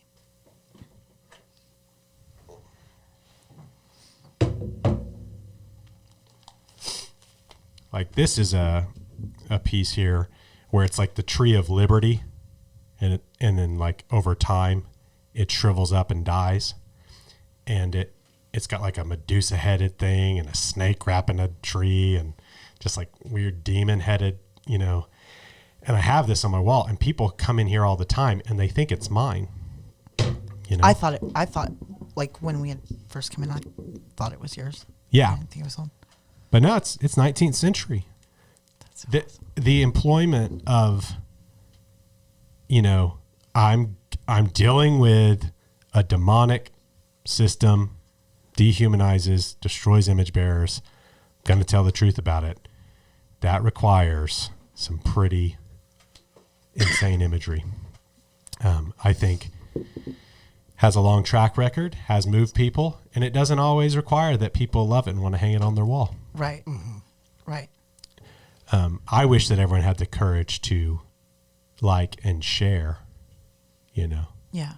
the art on their social media, Yeah. because it does help get the message out there and expose it. But in light of that, we've talked quite a bit about all this stuff. You have tons of art. Where can people, before we look at some more, is there anywhere where you're collecting it all together so Okay, people can kind so of go We gal? need to do that. What's wrong with you? Y'all need to write a book about yourselves, Right. And it needs to be Yeah. like, you need a gallery. So I have like, you know, and there are some abolition websites that I like frequent or have documented things that I need to go like look at frequently. I'm very bad at organizing in that way. So I have a blog and I started like collecting things there. It's just like Cheryl Cali or Cheryl.Cali on WordPress. Okay. I don't think I've ever been there. The end. I just started making it this legislative session, started doing like some little videos about like the things that I'm seeing and the inconsistency. So I would really like to encourage people to stand up and make more videos and do more art. And even if we're repeating one another or there's an overlapping, there needs to be a surge of abolition, like flooding the marketplace. Even if we're saying the same things, we all have like a little bit of a different reach. And even if we're not like having professional polished videos, even if it's just you in your kitchen or your car, do a little video, talk about, That's expose the truth of what's going on. I was really uncomfortable doing that. And then, was like, it just has to be done. I was like, I cannot bear these things that I'm seeing happen. I've got to speak out about them. So, so I have a YouTube, Cheryl Cali, and with those videos of mostly of like, one of the main ones that went around was like calling every state that had a heartbeat bill before the bill in Texas passed, calling Stephanie Klick's office to have her, person in her office. So Stephanie just kinda Klick run me is, over. we haven't talked about her yet. Stephanie Klick is this year's Jeff Leach. Yes, she was this year's Jeff Leach, the killer of the abolition bill that let it die in committee. And she just got her, so she had more pro-life bills than ever before go through committee, which was 11. One of them was her own pro-life bill, which was to support the interest that the state of Texas has to keep abortion medication or abortion by medication safe for women in Texas. Oh, that sounds totally. And so pro-life. she just got her her pro-life hero award, just for getting the bills through committee, the same committee that killed the bill of abolition that she heard hours and hours and hours of testimony on. Yeah. So this is the first time this has there ever we been go. seen anywhere. Right. So it hasn't released yet. And rather than, it's the opposing award for the pro-life hero. This is the pro-life zero award. We know. We all know we should drop the zeros. Texas plight for life. Texas plight for life. And it is a plight for life. Yeah. And Texas Right to Life is the one that's giving her this award. So that's who This you have. year. Yes.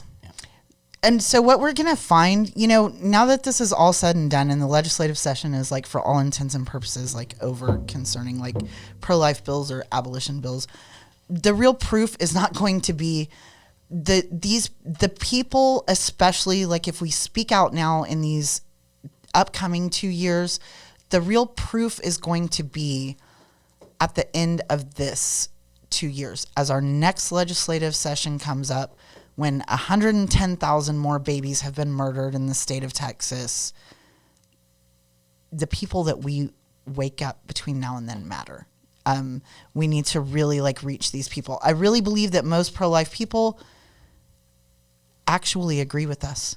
Yeah. They just don't know about abolition, or they don't know how to go about it. They've been instructed that you can only fight abortion by voting and doing March for Life and 40 Days for Life. Mm-hmm. And that's what's been, or collecting money in baby bottles. That's what's been on their table or put before them. And so they genuinely don't know. So I think abolitionists need to, and I know abolitionists are always active, but I think we just need to be really active, especially in Texas. Being from Texas, born and raised in Texas, and Texas being the birthplace of legalized abortion nationwide that's spread to infect the whole planet. It's shameful how far behind we are to y'all. We watch Oklahoma. Well, I think we're far, far behind where we ought to be. Yeah, I think we all are. But it's, man, if we're the biggest state and we're majority pro-life, what are we doing? In such a state that prides itself in sort of a nullificationist attitude, right, towards federal overreach, the Republic and stuff. of Texas. Yeah, come and take it. Yeah, just kidding. As long as you wear your mask. Just kidding. We need the federal funding. Don't take it. Wear your mask and bow down to the beast. But it is. I feel the same thing you feel. Where I kind of it's weird. I want to encourage the people who are running around being lampooned as doing too many radical things. It's all those abolitionists are agitating too much. And then the other day, and actually it was a post that you put up that made me think about it, because you had agitated in a Facebook page. I'm going to bring up the post. But I thought to myself, I don't think we agitate enough. Right. Mm-hmm. There are groups in our culture who think, hey, would you guys just calm down, who must see us all the time or something? But by and large, the abolition movement has not yet bubbled up and become the issue that we need to be. That we need it to be. And so I love it. More art, more videos, more blogs, more books, more sermons, more just Facebook posts, more liking, more sharing, more unashamed. Abortion is murder. It ought to be criminalized. It ought to be abolished, because it does wake people up, even if they are annoyed by the agitation. Mm-hmm. Right. Even if they don't like the art, even if they don't like the rant, they're talking. Some people do you like the fact that there's all this stuff about you on the internet that's not nice? It's I like the fact that people are talking about abolition. I can care less whether they think I'm cool. Mm-hmm. Right. And so, we are not doing enough. Right. You're making a lot of art. And we're not You're doing killing this yourself, so that keep people going. will follow us, which is the whole point. We hope that people will follow Christ and stop murdering babies. Mm-hmm. It is not to make friends. It probably makes us more people, or that, like you said, I like abolition, but those people are kind of weird and I don't really want anything to do with them. Oh, yeah. They're a little too far. They're a little too much. But you can do like James, though. And be the nice abolitionist. Be the nice abolitionist. I thought I was the nice abolitionist. When I heard James talk about that, I so identified with that. As Callie was watching abolition videos and stuff before, while I was still apathetic and before I fully repented and actually got involved, I was I'm definitely not going to be one of those Christians. That's crazy. And now here I am. Here you're like, wow, I really like this. Dragons and stuff. Seems biblical, but I don't know. If you got to go that far, you're making people mad. Do you know that? No, yeah. Here I am. Honestly, you're looking at someone's Facebook post and our comment, and they're like, I agree with this about abolition, this about abolition, this about abolition, but I don't like this thing that these people did or this thing that this person said. And you're just like, and that person is reading your comments and doesn't care. Right. welcome to the movement. Yeah. You're biblical. You're acting Yeah. biblical. Good. And so, I mean, it's not interposition in the sense that, you're going to get, thrown in jail or something like that. But it is a form of, you could choose to do art that you could sell at Mardell, Right. or whatever. Do y'all have Mardell? No. No, but we know what it is. It's okay. Like a Christian, like Lifeway Center. Yeah, we just have like, Lifeway. Like you could do Thomas Kincaid paintings, but that's not the need of the hour. Right. And so it's kind of like taking the talent that God has given you and using it right. for the furthering of his kingdom, and not just for the furthering of your own credibility or the praise of men and so on and so forth. So there's two things about that. Is Kincaid really art? I think Part 3. But for the serious part though, when it comes down to it, what has God already gifted you with as far as resources, skill sets, all of that, and where has he already placed you? Mm-hmm. And are you leveraging those for the kingdom of God? That's what it's about. It's not you have to go to the state capitol. You have to go do this thing, that thing, or the other thing. It's like, what has he already equipped you to do? You don't have to make some magnificent plan and then plan to go get the things you need for that thing. Mm-hmm. He's already given you things. Yeah, and sometimes, like in y'all's story, it was like stuff that he gave you and had you foster for years before even saving you. Right. And then it was turned around and used. Wilberforce, not a perfect man, but this is something really good that he did. When he got saved, he was going to leave politics because he had this sort of piety thing. And then the Christian said, no, you stay in politics. You use the treasure that you have. Right. It's like, I'm sure you get saved and you're like, well, now I'm going to forswear all this. Right. Yeah. I tried art. to walk away. Yeah. From art. Like, no, use it. Because there may be someone who's watching this that they're an artist and they don't have your style. And they're thinking, well, there's not a place. No, there is a place. There's a place. You don't have, not all abolitionist art has to be the same look. Just because it hasn't been done yet doesn't mean there's not a place for it. It just means that we need you. And there's no worldly, there's no useless thing that can't be taken captive to the cause of Christ. And so, whether it's, some people, they're like, I have no artistic ability. I just watched this whole show. You're saying I'm not useful. No, we're talking to artists. So that's what we're talking about today. But it could be poetry, singing, music, all that kind of stuff. It could be other kinds of art. It could just be like you and I are never going to run for office. Right. Well, I don't know. I don't want to get, just like there are certain people that are really going to be gifted and able to do that, and may think, well, I can't be.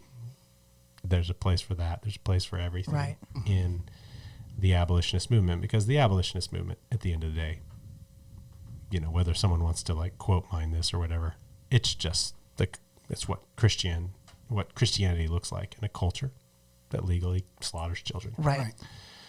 And so I just want to say that, like, on the blog, I've started trying to drop pieces of artwork as I do them or as I've like released them. And people are welcome to go grab it, share it. Mm-hmm. Please, if it can be useful to you in fighting abolition, please do that. Or fighting with abolition. Yeah, fighting. Please don't fight abolition, or I will draw you. That's right. And you will be sad. Now, for people who want to do more than just sort of collect some stuff and share it on Facebook and that sort of thing, you guys do produce gear, material, shirts, so on and so forth. We do. Include your art. Right. I have some art on confessional wear, and my store on confessional wear is Fitly Spoken Words. But it's closed until August right now. Right. It's closed. It's closed until August right now. Which is not too far away. No. So it's not too far. So and y'all have a number. I know whenever you go speak, y'all usually have a table and have lots of engaging material. So confessional wear, your store will be back up in August. People can kind of get some gear. So I think that's great. And I think that, if people can't do art, they should walk around with it on their backs. Yeah, absolutely. So, of course, we have a Free the States gear store. We'll be getting some new stuff in there. I actually think that we have to do a drawing for a drawing. Would you guys mind Yeah. helping me out on that? Yay.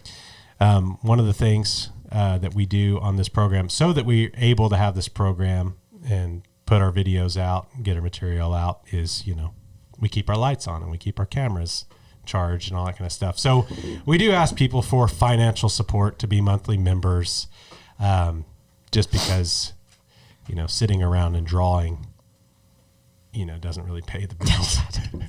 You don't really you make generally any. have to die or you get into NFTs. Did you see that guy that just sold his artwork for $18,000 of a sculpture in his mind?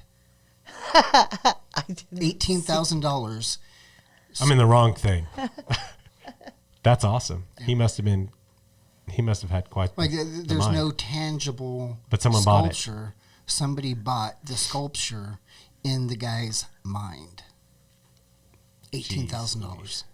Yeah. Man. I'm in the wrong scam. And then all the artists in the room go.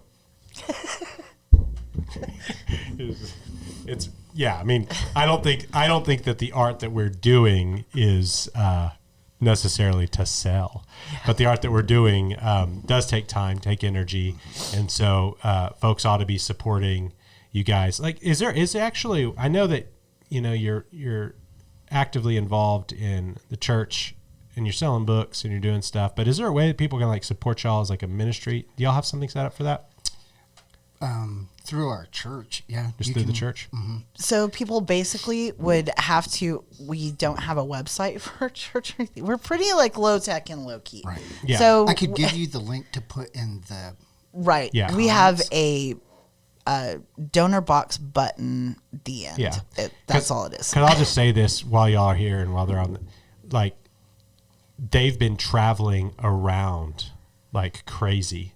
Like, I think y'all are in Norman today because you're coming back from Indianapolis. Indianapolis And Mississippi. and Mississippi. So really, and Free the States is not one of these organizations just like, hey, thanks for coming on our show. Here's $1,000. But so one of the things that we hope that we can do is say, hey, you've been watching, you see this, you agree with me that they need to put out a book. You agree with me that Cheryl needs to have a gallery. You appreciate the fact that they're traveling, speaking, writing, putting out material, exposing unfruitful deeds of darkness. Donate to their ministry. It's not their ministry. Donate to the ministry that God is doing through them so that they can continue to do that. So we will get me that link so I can put it in there. And then ours is just the normal one. We have a donate button or something on we have a monthly subscribe. I don't know. We have a button on freethestates.org. And all our monthly members, actually the names we put them in a little thing and then we do a drawing and we give away some of my art. I should have asked you before we started this. Do you have a piece of art you want to give away? Yeah, sure. Yeah. Okay. I will okay. What I most like is I would most like to give away what someone would most want. Let them pick from. Yeah. It just the dawned on me things right now. that they So, would like we're to filming have. this. This is So- live. Yeah. Live idea. Yeah. So what if I purchase a piece of art from you to give away to them? I will definitely give you a piece of art. All right. You I don't cannot have board purchase a approval, piece but of- we will try to do that. You cannot purchase it. You may have a piece of art. If you would like to pick the piece of art, you may pick the piece of art. Oh, man. And what I'll do is I'll mat it, and you can sign it, and I'll ship it out.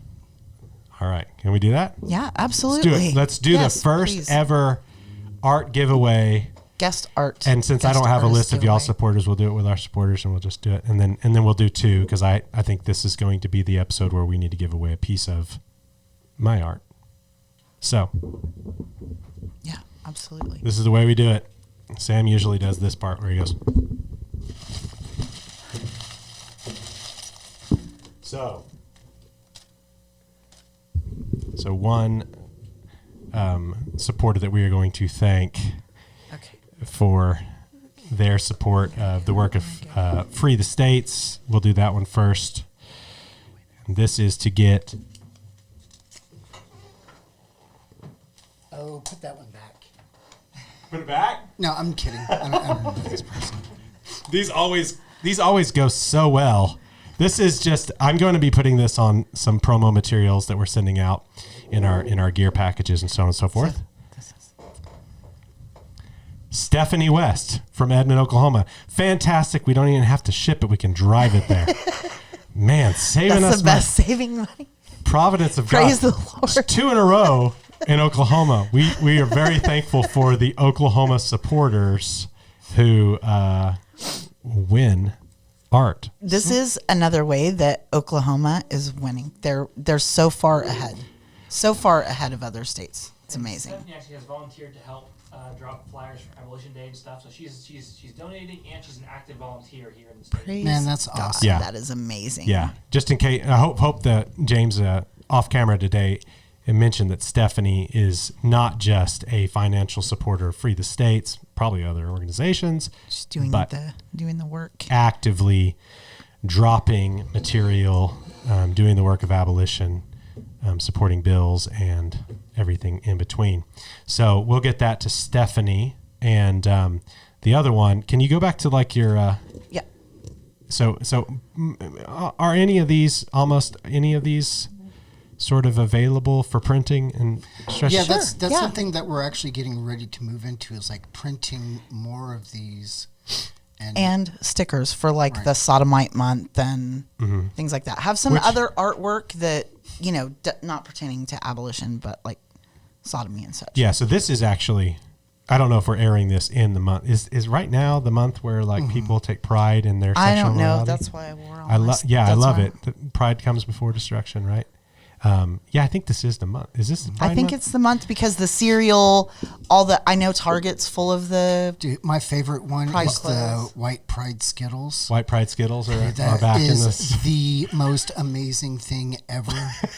I know Snopes is like, this really did happen, but it was a mistake. Right. It's like, Yes, they're for Pride. Yes, they're white. it's Yes, really they weird. say white Pride. It's like whoever's running Skittles is either But lost we their are mind BLM. or just genius. No, I think it's amazing. or it's like somebody's like inside the Skittles Mars Going. Corporation going, this is going to be hilarious. Yeah. So, yeah. So I love it that you wore that shirt in honor of this month, and that you're not just pointing out the sin of child sacrifice, but also the sin of celebrating our sin. Like Abolition sodomy. is, and I've had people ask me, so what are you going to do when there isn't any more abortion? Like I wouldn't have any other clue what to do with my life. Like, human trafficking, child abuse. Right, and so what what other- they don't Dinosaurs. get, what they don't get is even if abortion is illegal, it's still going to never happen, gonna and we're still stop. going to fight it. Yeah, you still What need makes rescuing children. abortion different than, human trafficking or rape or any of these other things is it's government Murder. sanctioned. I mean, Yeah. that's It what we're actually dealing needs with. to be abolished. Right. Like- Now, we do need to work in the already illegal activities. Right. Yeah. Right. But Yeah. this, But this takes one, the precedent. government has given you Yeah. official approval and permission to kill babies. Right. Yep. No, yeah, it's weird that people don't get that, so it's good to always make the point. All right, so can I select one? Yeah. Absolutely. Let me see. That's pretty much. That's all. This would be a printed. That's all video clips from the house testimony. So I want it to be one that we talked about. Oh, all right. So, hey, did we do this one? Let's show this one. I don't know if we showed it. Yeah. I like it. Okay. This is HB 3326. Will Texas abolish abortion, or will Texas abort justice again?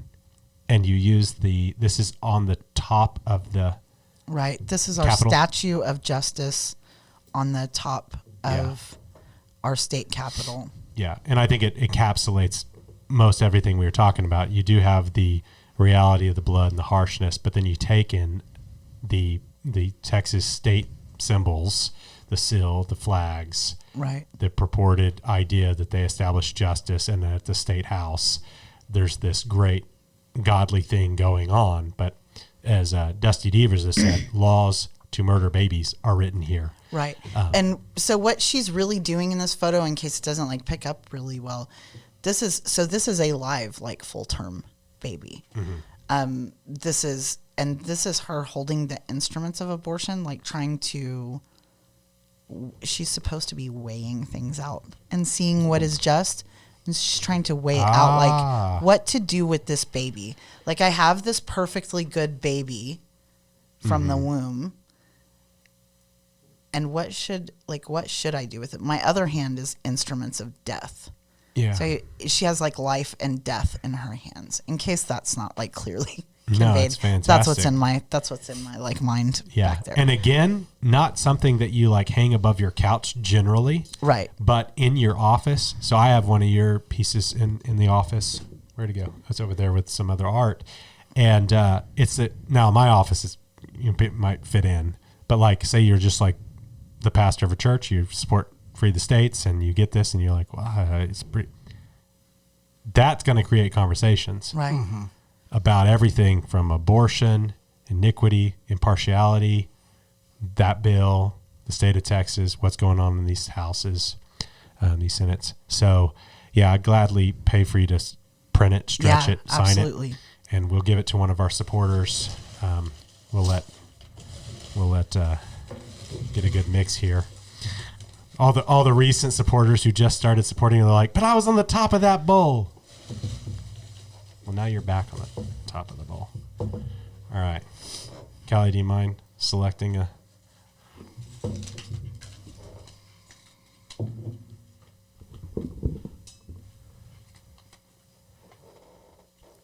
Fantastic Michael Simmons, Hominy, Oklahoma. Man, Oklahoma's really showing up. We promise this is truly providence of God. I have no idea where Hominy, Oklahoma is, so we're probably still going to have to mail that. So, but if you get me the address, I can ship it out. Unless you want me to ship it to you and then you ship it. And hey, we can man, do double shipping. We'll work it out. And that may take some time to print, stretch, all that kind of stuff. But Stephanie West, Michael Simmons, thank you guys for your support. Thank you everybody else for your support. I think this is a great episode.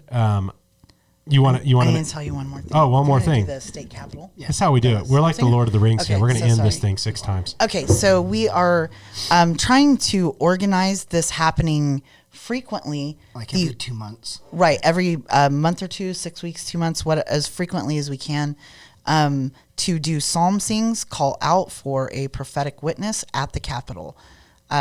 Just to go to the Capitol, sing psalms, maybe a short preaching, short talking, and go home. And what's the date on this first? So the first date one? on this first one is Saturday, June 26th. It should be something that like Christians everywhere should be able to get behind. Do you like to sing to the Lord?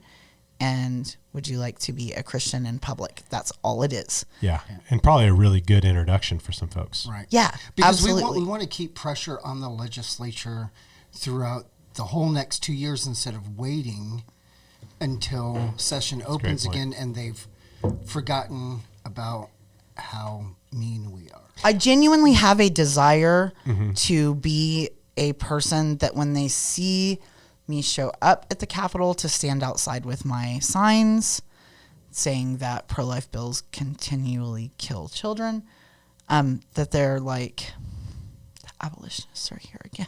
Yeah. Well, I hope that I think this is and really I think good. that so doing the psalm sing, it's not anything offensive or bad or even agitating. It's singing psalms to the Lord in our state capital where laws are made. Yeah. And it'll be interpreted by the legislators as the Christians are here. Mm-hmm. They're still here. They're coming back and they're bringing more people. We passed the heartbeat bill and they're still here calling for justice. Right. Might make them think maybe because we didn't establish justice. Right. And I know that whenever we had one of the legislators here in Oklahoma, Greg McCourtney, when we were coming back or whatever, he's like, oh, the Christians are here again. And so I think sometimes, you get tired of going up there, especially after they kill your bills. Get tired of them calling security on you. Yeah. I don't like people following me around with AR-15s simply because I believe the Bible. It's just not, a lot of people believe the Bible, but they're saying they should do it. But yeah, it's not enjoyable. It's sometimes it's, hours of driving to meet with a legislator who 10 minutes before has to cancel. Mm-hmm. But I think we have to be persistent. So I think this is a beautiful idea. So we'd love for people to join us if you're in Texas at 1 p.m. on Saturday, June 26th. Please come to the Check Capitol. back, because we'll be having them every couple of months. Right. And so there is a Facebook event for this Texas State Capitol Psalm Sing. Jacob is the one that's Jacob responsible. Miller has organized the Facebook page for it, and it will have the Psalms. We have the list of the Psalms in the flyer, and I'll give you that too. But we'll have the Psalms so you can, learn them before if you want, or not. We'll wing it when we get together. Yeah. No problem. Doesn't matter. And so if you're, you got a church there in Texas or whatever, just contact Cali, Cheryl, Jacob Ross Miller. Say, hey, we want our church to participate. I think that'd be great. Yeah, I think this is something lots of easy churches that churches can get on board with. It's just singing psalms at the Capitol. And super easy. And we need to be at the Capitol. I mean, I know this we need to be a lot controversial, but we need to be at the Capitol as much as we're at the Child Sacrifice Center. Mm-hmm. Yep. Because babies are murdered at the abortion mills. It starts at the Capitol. But the laws that undergird that. Abortion is health care because of pro-life legislators. Amen. So let's end it there. You guys need to follow Cali. You need to follow Cheryl. You need to read Doctrine of Balaam. You need to be following them on social media, sharing stuff. We're going to have a lot of links in the description. So please take some time, go through those links. Like, support, share this video, send this video around. I think it was excellent. All of it. So Love much. you guys. Thanks for being here. Love you too. Thank you. And thanks for watching the Liberator podcast every Thursday night.